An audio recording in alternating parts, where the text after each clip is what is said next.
আওয়ামী লীগ সরকার যেভাবে রেখেছে, ছাত্রলীগ, যুবলীগ, আওয়ামী লীগ যেভাবে রেখেছে, ভয়ের রাজত্বে রেখেছে, সেই ভয়টাকে প্রতিষ্ঠিত করানোর জন্য নির্মমভাবে প্রকাশ্য দিবালোকে হত্যাকাণ্ডটি চালিত হয়েছে।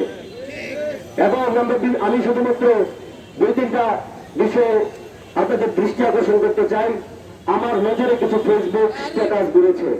আমরা দেখছি, আমি একইভাবে এই হত্যার যেমন ভাবে আমরা এই সহমর্মিতা নিন্দা জানাচ্ছি, আমি নিন্দা জানাচ্ছি খুলনায় যে যুব দলের নেতাকে হত্যা করা হয়েছে সেটিরও।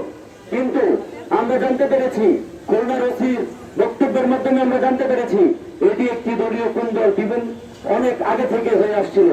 কিন্তু তারা এটিকে বিভিন্নভাবে ফেসবুক স্ট্যাটাসের মাধ্যমে প্রচারণার মাধ্যমে চালিয়ে দিচ্ছে এটি অন্য একটি দল সংগঠিত করেছে। কিন্তু সেটির তো কোনো এখনো পর্যন্ত প্রকাশ্যে কোন রকম প্রমাণ পাওয়া যায়নি। কিন্তু আপনার দলের যেই যুব দল নেতা এখানে প্রকাশ্যে হত্যা করলো, সে তো আপনার দলের মনোনয়ন প্রার্থী, সে তো যুব দলের সাধারণ সম্পাদক পদপ্রার্থী। তার বিরুদ্ধে আপনার অবস্থাটা এত নিচকে হয়ে যায় যেন মানে আপনাদের বিরুদ্ধে কিছু বলতে গেলে এই দেশের জনগণকে অনেক ভেবে চিন্তে কথা বলতে হবে। আমরা সেটি আর হতে দিতে চাই না।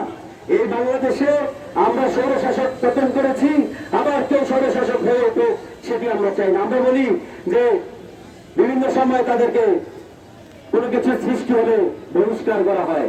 আমরা দেখেছি বহিষ্কার তো যথা সম্ভব সময়ে করা হয় না। আমরা যদি যুবদল নেতা নয়নের কথা বলি, 5ই আগস্টের পরে দেখেছি নয়ন সাঙ্গপাঙ্গ নিয়ে সে সময় টিভি সহ বিভিন্ন চ্যানেলকে হুমকি দামকি দিয়ে দখল করতে গিয়েছিল, ব্যাংকে গিয়েছিল, ব্যাংকের পরিষদকে হুমকি ধমকি দিয়েছিল। কই এখনো থেকে বহাল তবিয়তে রয়ে গিয়েছে। সেই যুবদল নেতার কিন্তু কোন ধরনের কোন সমস্যা সৃষ্টি হচ্ছে না, বরং সে ইন্টারিম সরকারের বিরুদ্ধে দফায় দফায় ভুয়া সংবাদ, মিথ্যা অপপ্রচার করে যাচ্ছে।